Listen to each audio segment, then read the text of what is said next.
नमस्कार दोस्तों, एक बार फिर से आपका स्वागत है हमारे यूट्यूब चैनल में। दोस्तों, मैंने पिछली जो वीडियो की थी उसमें कुछ मैंने फुल फॉर्म्स के बारे में बताया था। तो दोस्तों, कुछ फुल फॉर्म्स ऐसे थे जो कि छूट गए थे और कुछ ऐसे फुल फॉर्म्स थे जो इम्पॉर्टेंट थे। तो उन सबको मैं अल्फ़ाबेटिकली ऑर्डर में ले करके आया हूँ। तो दोस्तों, शुरू करते हैं आज का ये वीडियो। इसे बड़े ध्यान से देखिएगा क्योंकि ट्रिपल सी के एग्ज़ाम में कम से कम 5 फुल फॉर्म्स तो ज़रूर पूछी जाती हैं। दोस्तों, इस चीज़ को ध्यान में रखते हुए स्टार्ट करते हैं आज का वीडियो। तो दोस्तों, सबसे पहला है complete computer full forms and parts name alphabet number A. दोस्तों, पहला स्टार्ट करते हैं ADC, analog digital converter. Second है एआई यानी आर्टिफिशियल इंटेलिजेंसी।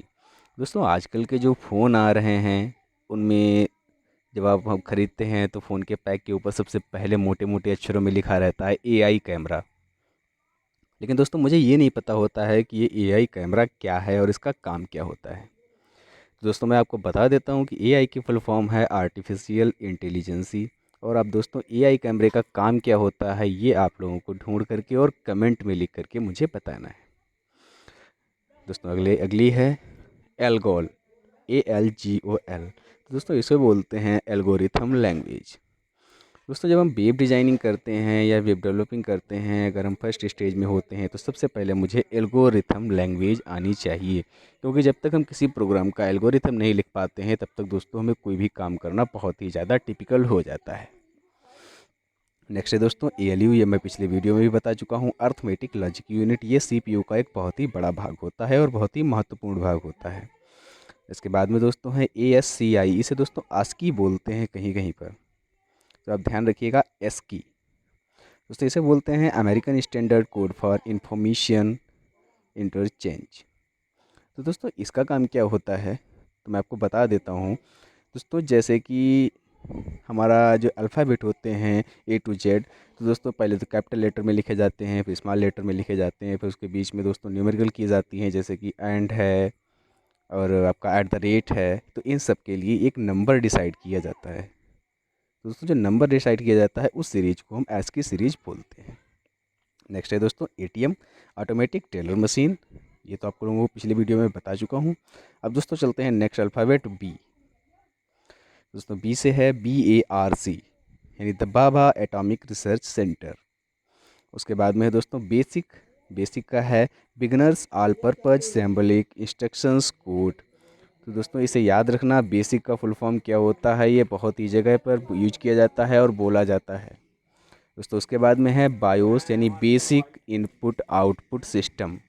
उसके बाद में है BSNL, भारतीय संचार निगम लिमिटेड। दोस्तों, नेक्स्ट में चलते हैं अल्फ़ाबेट नंबर C। दोस्तों, C में सबसे पहले है CAD, कंप्यूटर एडेड डिजाइनिंग। दोस्तों, ये मैकेनिकल वाले जो लोग होते हैं उनके लिए बहुत ही ज़्यादा ज़रूरी होता है, क्योंकि वो किसी भी व्हीकल का अगर पार्ट डिज़ाइन करते हैं तो वो कैड पर ही डिज़ाइन करते हैं। दोस्तों, कैड का एक नया और वर्जन आ चुका है जिसे ऑटोकैड बोलते हैं, उसे ACAD भी लिखा जाता है। दोस्तों, अगला है CAM यानी कंप्यूटर एडेड मैन्युफैक्चरिंग। ये भी कैड से रिलेटेड ही है। नेक्स्ट है CD यानी कॉम्पैक्ट डिस्क। उसके बाद में है CD-ROM, compact disc read only memory. फिर से आप दोस्तों बोल देता हूँ, compact disc read only memory. उसके बाद में है दोस्तों CDRW यानी compact disc read and write. अगला है दोस्तों कोबाल। दोस्तों, कॉमन बिजनेस ओरिएंटेड लैंग्वेज। ये कोबाल एक लैंग्वेज है दोस्तों, ये बहुत ही ज़्यादा इंपॉर्टेंट है। ये दोस्तों जो वेब डेवलपिंग वगैरह करते हैं उन लोगों को के लिए बहुत ही इंपॉर्टेंट रहता है। उसके बाद में दोस्तों CPU यानी सेंट्रल प्रोसेसिंग यूनिट। उसके बाद में CRT यानी कैथोड रे ट्यूब। ये दोस्तों फिजिक्स का क्वेश्चन है CRT, लेकिन ये कंप्यूटर में भी पूछा जाता है। उसके बाद में दोस्तों CU यानी कंट्रोल यूनिट। उसके बाद में नेक्स्ट चलते हैं नेक्स्ट अल्फ़ाबेट नंबर D। दोस्तों है DRAM। दोस्तों, इसे याद रखिएगा, ये बहुत ही इंपॉर्टेंट है। DRAM यानी डायनेमिक रैम, बहुत ही ज़्यादा इंपॉर्टेंट है। उसके बाद में आगे चलते हैं DAC यानी डिजिटल एनालॉग कन्वर्टर। उसके बाद में दोस्तों है DBMS, ये बहुत ही ज़्यादा इंपॉर्टेंट है। DBMS दोस्तों आपको मिलेगा DBMS और RDBMS। दोस्तों, RDBMS का फुल फॉर्म आप मुझे कमेंट में बताएंगे, और DBMS का फुल फॉर्म है डेटाबेस मैनेजमेंट सिस्टम। उसके बाद में चलते हैं DCL यानी डिजिटल कमांड लैंग्वेज। उसके बाद में है दोस्तों DFD यानी डेटा फ्लो डायग्राम। उसके बाद में दोस्तों है DNS यानी डोमेन नेम सिस्टम, ये बहुत ही ज़्यादा इंपॉर्टेंट है, डोमेन नेम सिस्टम, इसे याद रखिएगा। उसके बाद में DPI यानी डॉट्स पर इंच। दोस्तों ये जो DPI होता है ये किस काम में आता है, ये आप लोगों को पढ़ना है बहुत ही ध्यान से कि DPS क्या होता है और डॉट पर इंच ये क्या होता है। दोस्तों इसका यूज कैमरे में भी होता है और जो हम LED वगैरह ख़रीदते हैं घर के लिए तो उसमें भी इसका यूज होता है। दोस्तों DPI लिखा तो हर जगह रहता है लेकिन मुझे पता नहीं होता है क्या होता है, तो दोस्तों इसे ध्यान से देखिएगा। उसके बाद में चलते हैं आगे, DRDO the defence research and development organisation. उसके बाद में है दोस्तों DVD यानी डिजिटल वर्सटाइल डिस्क और डिजिटल वीडियो डिस्क। दोस्तों ये इम्पॉर्टेंट है, ये अक्सर करके पूछा जाने वाला क्वेश्चन है, इसे ध्यान से देखिएगा। DVD की फुल फॉर्म क्या है, मैं एक बार फिर से बोल देता हूँ, डिजिटल वर्सटाइल डिस्क या फिर डिजिटल वीडियो डिस्क। दोस्तों आगे चलते हैं, नेक्स्ट अल्फ़ाबेट ई में सबसे पहला है ईमेल यानी इलेक्ट्रॉनिक मेल। उसके बाद में आता है ई-कॉमर्स यानी इलेक्ट्रॉनिक कॉमर्स। उसके बाद में आता है EPROM erasable programmable read only memory.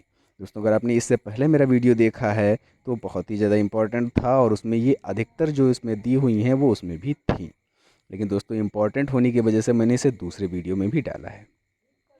Next है दोस्तों EBCDIC यानी extended binary code decimal interchange code. मैं फिर से बोल देता हूँ, extended binary coded decimal interchange code. उसके बाद में दोस्तों EDP यानी इलेक्ट्रॉनिक डेटा प्रोसेसिंग। उसके बाद में दोस्तों EDSAC electronic delay storage automatic calculator. Next है EEPROM। दोस्तों ये पिछले वीडियो में भी बता चुका हूँ और उससे पहले जो मैंने वीडियो बनाए हुए हैं उनमें भी कई जगह पर इसका यूज हुआ है, इसे ध्यान रखिएगा। Electronically erasable programmable read only memory. फिर से एक बार रिपीट करता हूँ, electrically erasable programmable read only memory. उसके बाद में दोस्तों ENIAC यानी electronically erasable programmable read only memory. दोस्तों EEPROM और ENIAC ENIAC इन दोनों में बहुत ही ज़्यादा कन्फ्यूजन होता है, तो दोस्तों आप लोग इसे ध्यान रखिएगा और इन दोनों में कोई प्रॉब्लम ना हो आप लोगों को, इस चीज़ को बहुत ही खास ध्यान रखना है। दोस्तों नेक्स्ट चलते हैं, नेक्स्ट अल्फ़ाबेट F। सबसे पहले है फोर्ट्रॉन। दोस्तों ये है फार्मूला ट्रांसलेशन। दूसरा है दोस्तों FTP यानी फाइल ट्रांसफ़र प्रोटोकॉल। ये दोस्तों प्रोटोकॉल का आगे जब रिलेशन आएगा तो उसमें कई तरीके के प्रोटोकॉल होंगे, जैसे कि SMTP है, सिंपल मेल ट्रांसफ़र प्रोटोकॉल, इस तरीके से ही FTP है, फाइल ट्रांसफ़र प्रोटोकॉल, ये सारे कई तरीके के आप लोगों को प्रोटोकॉल्स पढ़ाएंगे उसमें। अब नेक्स्ट चलते हैं दोस्तों, नेक्स्ट है GUI यानी ग्राफिकल यूज़र इंटरफेस। दोस्तों बहुत ही ज़्यादा इंपॉर्टेंट है, इस तरह ध्यान रखिएगा और ये आपको कंप्लीट करना है। नेक्स्ट चलते हैं, नेक्स्ट है H। दोस्तों है HTML हाइपरटेक्स्ट मार्कअप लैंग्वेज। ये दोस्तों आपको मैं पहले बता चुका हूँ कि बेसिक लेवल से वेब डिज़ाइनिंग और वेब डेवलपिंग सीखने का तरीका है। उसके बाद में चलते हैं HTTP में होता है hyper text transfer protocol. Next चलते हैं दोस्तों पहला है IBM इंटरनेशनल बिजनेस मशीन। दोस्तों हमारे द्वारा चलाए जा रहे कई सॉफ्टवेयर में से IBM ने ही बनाए हुए हैं, ये एक बहुत ही बड़ी सॉफ्टवेयर डेवलपिंग कंपनी है। दोस्तों उसके आगे चलते हैं ISDN यानी इंटीग्रेटेड सर्विस डिजिटल नेटवर्क। उसके बाद में दोस्तों IT इंफॉर्मेशन टेक्नोलॉजी। अब नेक्स्ट चलते हैं के है KBPS यानी किलोबाइट पर सेकेंड। दोस्तों इसी तरीके से KBPS GBPS MBPS अलग अलग तरीके से आते हैं, तो दोस्तों सभी में आपको पर सेकेंड लगाना है और बाकी मैं पहले ही बता चुका हूँ, GB यानी गीगाबाइट, MB यानी मेगाबाइट, इसी तरीके से दोस्तों KB यानी किलोबाइट और सभी में आगे आपको PS यानी पर सेकेंड्स लगाना है। नेक्स्ट चलते हैं दोस्तों L से दोस्तों सबसे पहले है लैन लोकल एरिया नेटवर्क, दूसरा है LCD यानी लिक्विड क्रिस्टल डिस्प्ले और तीसरा है LSI लार्ज स्केल इंटीग्रेशन। दोस्तों इसमें LCD का और LAN लैन का, इन दोनों का बहुत ही ज़्यादा पूछा जाता है और पिछली बार कई बार CCC के एग्ज़ाम में पूछा जा चुका है और दोस्तों ये CTI के एग्ज़ाम में भी लैन वैन और मैन में से अधिकतर कोई ना कोई क्वेश्चन आ ही जाता है। दोस्तों नेक्स्ट चलते हैं M। सबसे पहला है मैन मेट्रोपॉलिटन एरिया नेटवर्क, दूसरा है MB यानी मेगाबाइट, तीसरा है MICR यानी मैग्नेटिक इंक करेक्टर रीडर। उसके बाद में दोस्तों मैं आपको फिर से बताता हूँ, मैग्नेटिक इंक करेक्टर रीडर ये जो दिया हुआ है आपका MICR, ये दोस्तों आपका यूज़ होता है जो हम लोग एग्ज़ाम्स वगैरह देते हैं और उसमें जो भी गोले दिए रहते हैं भरने के लिए, तो दोस्तों उन्हें हम ब्लैक पेन से या पेंसिल से उन्हें काला करते हैं, दोस्तों उसे पढ़ने के लिए MICR का यूज किया जाता है। उसके बाद में दोस्तों चलते हैं मॉडेम, यानी ये मॉड्यूलर डिमॉड्यूलेटर होता है। दोस्तों इसे जब हम जो आपके यहाँ पे इंटरनेट की लाइन आती है जिससे कनेक्शन दिया जाता है उसमें इसका यूज होता है। इसका दोस्तों मैं आगे चल के एक मॉडेम पे एक वीडियो अलग से बनाऊंगा, उसमें मॉडेम का फ़ोटोज़ वगैरह और उसके वर्क के बारे में बताऊंगा। उसके बाद में दोस्तों चलते हैं MS एक्सेस। ये दोस्तों MS ऑफिस का ही एक पार्ट है, तो इसे बोलते हैं माइक्रोसॉफ्ट एक्सेस। उसी तरीके से MS DOS यानी Microsoft disk operating system. Next है MS एक्सेल यानी माइक्रोसॉफ्ट एक्सेल। दूसरा है MS विंडोज़ यानी माइक्रोसॉफ्ट विंडोज़। फिर है MS वर्ड यानी माइक्रोसॉफ्ट वर्ड। और उसके बाद में दोस्तों आता है MTNL, महानगर टेलीफोन निगम लिमिटेड। ये दोस्तों ज़्यादा पूछा नहीं गया है, लेकिन आप लोग इसे ध्यान रखिएगा, हो सकता है ये अगली बार पूछा जाए। अब नेक्स्ट चलते हैं, नेक्स्ट है N। तो सबसे पहला है NAL यानी नेशनल एरोस्पेस लेबोरेटरीज़। दूसरा है दोस्तों NIC नेटवर्क इंटरफेस कार्ड। बस तो इसके आगे चलते हैं O से शुरू होता है OCR ऑप्टिकल कैरेक्टर रीडर। फिर दोस्तों है OMR यानी ऑप्टिकल मार्क रीडर। इसका भी यूज़ दोस्तों आप लोगों का किया जाता है कॉपियाँ चेक करने के लिए। उसके बाद में है दोस्तों OS यानी ऑपरेटिंग सिस्टम। उसके बाद में आता है P। सबसे पहला है PC यानी पर्सनल कंप्यूटर। दूसरा है PDL यानी प्रोग्राम डिज़ाइन लैंग्वेज। दोस्तों तीसरा है PL1 यानी प्रोग्रामिंग लैंग्वेज 1। उसके बाद में नेक्स्ट आता है POS यानी पॉइंट ऑफ स्केल। उसके बाद में नेक्स्ट आता है PROM यानी प्रोग्रामेबल रीड ओनली मेमोरी। फिर आता है PSTN यानी पब्लिक स्विच टेलीफोन नेटवर्क। उसके बाद नेक्स्ट चलते हैं R में सबसे पहला है रैम रैंडम एक्सेस मेमोरी, और दूसरा है रोम यानी रीड ओनली मेमोरी।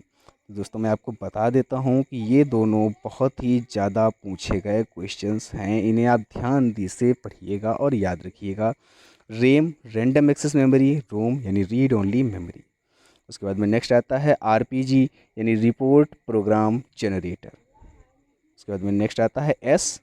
तो सबसे पहला है S में SRAM यानी स्टैटिक रैम, और दूसरा है SCSI यानी small computer system interface port.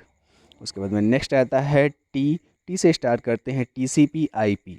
तो दोस्तों TCP/IP है ट्रांसमिशन कंट्रोल प्रोटोकॉल, और दूसरा IP है इंटरनेट प्रोटोकॉल।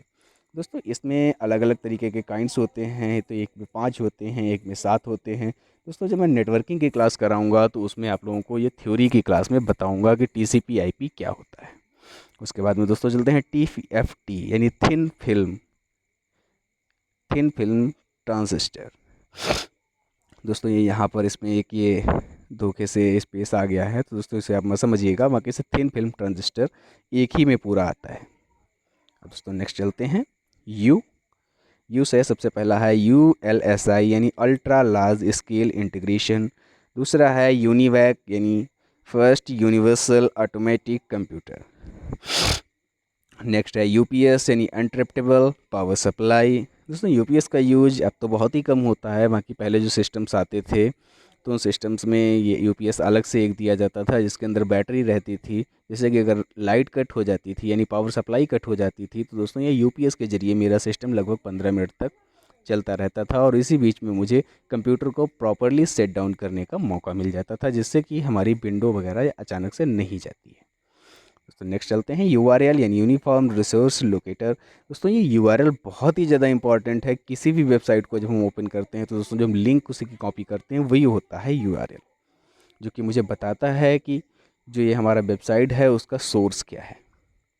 नेक्स्ट है दोस्तों USB यूनिवर्सल सीरियल बस। ये दोस्तों सबसे ज़्यादा पूछा गया क्वेश्चन है USB। आपको फिर से एक बार बोल देता हूँ कि ये सबसे ज़्यादा पूछा गया क्वेश्चन है, तो दोस्तों इसको बहुत ही ध्यान से याद रखना है, USB यानी यूनिवर्सल सीरियल बस। नेक्स्ट चलते हैं दोस्तों V यानी वीडियो यानी विजुअल डिस्प्ले यूनिट।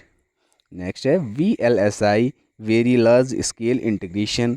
दोस्तों इस क्वेश्चन को ज़रा ध्यान से पढ़िएगा, क्योंकि इसी तरीके का एक और क्वेश्चन भी आपको मैंने बताया है जिसमें LSI था यानी लार्ज स्केल इंटीग्रेशन था, और ये दोस्तों VLSI है यानी वेरी लार्ज स्केल इंटीग्रेशन। उसके बाद में दोस्तों चलते हैं VSNL यानी विदेश संचार निगम लिमिटेड। दोस्तों जो STD में कॉल करते हैं हम लोग वो इसी के ज़रिए होता है। अब दोस्तों नेक्स्ट चलते हैं W। पहला है वैन यानी वाइड एरिया नेटवर्क।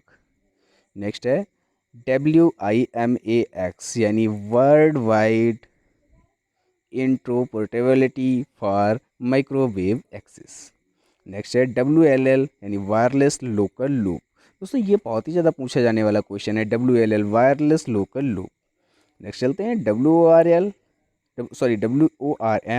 यानी राइट वंस रीड मैनी।